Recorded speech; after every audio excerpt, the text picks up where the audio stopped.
Good afternoon. I find myself in Brussels in November, and we've just been doing one or two things for the British National Party delegation that's visited Brussels. Found ourselves with a little bit of time to go through some current affairs today. I'm joined by Adam Walker, Nick Griffin and Clive Jefferson. We wanted to discuss some current affairs today, but there's one specifically we wanted to discuss in detail because we believe that it's quite important and it does involve us. This was the Sky News story this morning about Ahmed Mohammed, who has recently escaped from a mosque in London after being disguised in a burqa. Nick, I think I'll start with you because this affects you. Al-Shabaab, it's something that affects you personally, doesn't it? Yeah, it does, Simon. I had an Osman warning from the police a couple of weeks ago when they were talking about various supposedly moderate Muslim leaders and Tommy Robinson having warnings from the police that they were under direct personal threat from Al-Shabaab, the people, of course, who carried out that appalling massacre in the shopping mall in Kenya. And what none of the media reported is the fact that I was also on that video. I also had a Osman warning from the police at exactly the same time in the early hours of the morning.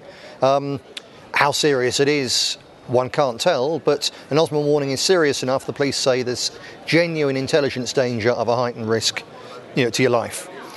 So, I'm particularly concerned that one of the Al-Shabaab suspects, in fact, apparently there's another one as well, it's turned out now.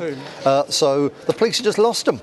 And they don't know where they've gone, they don't know what they're doing, but it's perfectly reasonable to believe they could be going out to carry out one of the atrocities against one of the targets they suggested in their video. Yeah.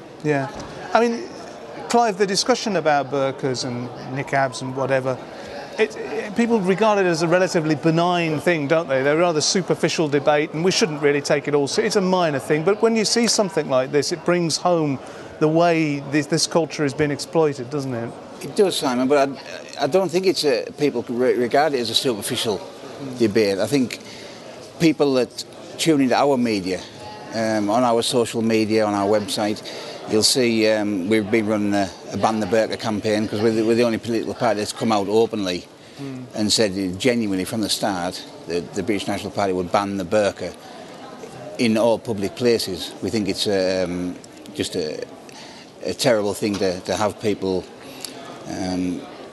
cloaked, hooded behind that screen in our society. Yeah, and I think people think that it's really important, Simon. I don't think it's a side issue. I mean, we've all got an angle on this, haven't we? I mean, we've all got. I find it particularly offensive that someone should deem that a woman has to be covered up in a black cloth because we're so uncivilised that we can't behave ourselves. That's what it says to me.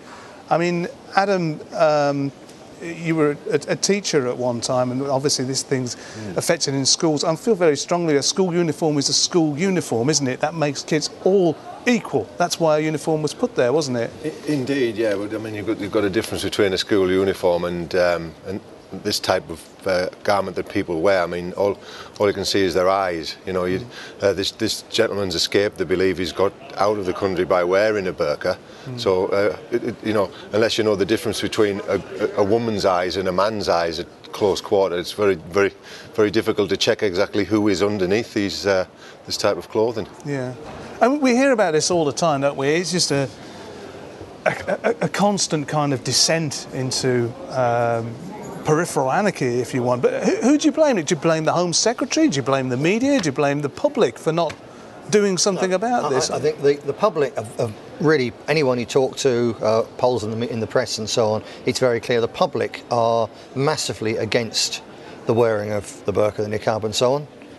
So it's the politicians who are ignoring it. Some of the press actually, of course, are running a superficially anti-Islamic line, so they're talking about it quite a bit. So you can't particularly blame the media. You're dealing with a political elite, and I think the police should have spoken out a lot more about it. There's two real problems with the burqa. The first, and this is where the police should have come in very strongly about it, it's a security issue. What on earth is the point? You can't get into a bank wearing a crash helmet. So why on earth can you go into a bank wearing a burqa, for instance? So things about, you can't really, well, in the case of a jury, is someone telling the truth. That's always also a good point. But the most important thing is this security issue. What is the point of having all those CCTV cameras for us? the most spied on nation in the world, if a certain favoured section of the population can simply dodge it just by wearing the burqa. So the security issue, the police should have said, we cannot do our job with this, so it cannot be allowed. There's a bigger picture issue where the political elite and here the media have let people down as well. That is the fact that the burqa is not required in the Quran. It's not part of genuine Islamic Muslim requirements, whatever one thinks of them. It's a symbol far more than that. It comes from this particularly hardline Wahhabist version of Islam, which dominates the majority of mosques in Britain because of Saudi money and Deobandi money and influence from Pakistan and so on. And it's the big picture political problem with it is that it's a group of people saying, you know what, we're not part of your society. We don't accept your society. We're going to change your society to our society. It's a political statement of a sort of pseudo-religious imperialism, and that's the thing the politicians and the media should have told people about and talked about it. Then we could have a proper debate, because there's still too many people thinking, well, you know, can they really see when they're driving? And those sort of trite ways of looking at it. The fact is, can we see someone who might be a bomber? And what on earth is going on when this growing section of the population, with ever greater confidence, is saying, you know what, stuff your society, we're going to smash it and replace it. Clive, when people see women dressed in burqas in the streets, I think, what do you think goes through the mind? I mean, do you think there's a situation where it genuinely is destabilising in a profound way and inflicting a two-tier society where our people think, well, they can do this, but we can't? How destabilising do you think it is? I think Nick's hit the nail on the head with that political aspect and the destabilising and the serious crime aspect. But there's another aspect, Simon, that we haven't really touched on. And we get phone calls into head office very regularly with ladies saying that their small children are in tears when they're seeing you know, a flock of women fully veiled, you know, very sinister, with little children actually crying. And people are very genuinely alarmed to be in the proximity of people. And it's so alien to the Western concepts, the British concepts. People are genuinely alarmed just at being in the same vicinity of those people. It's a cultural thing, isn't it? At a really deep level. You feel even less at home in a society when in a street where there's people dressed like that, because it's a foreign place. You know, I found this, you know, like I've said before, in say Beirut, on the way to Syria, for that matter, even being in Qatar, walking around thinking, well, there's fewer burqas here than there are in Britain. It absolutely stands out. Do we belong here anymore?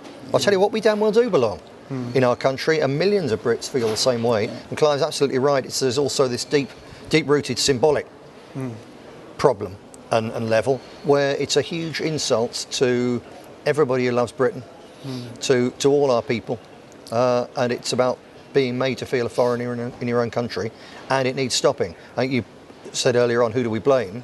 Well, yeah, in the end, if it carries on, if it's allowed to carry on, we have to blame ourselves and the British people, because it's up to us and to provide the leadership, and it's up to the British people to get involved and do something, because there's no point 99% of them whining about it and saying it's wrong and telling the Daily Express it's wrong if they keep on voting for the people who allowed it to happen in the first place. There's got to be radical change. You won't get the burqas off the street by asking for it. You've got to get the power to make it happen.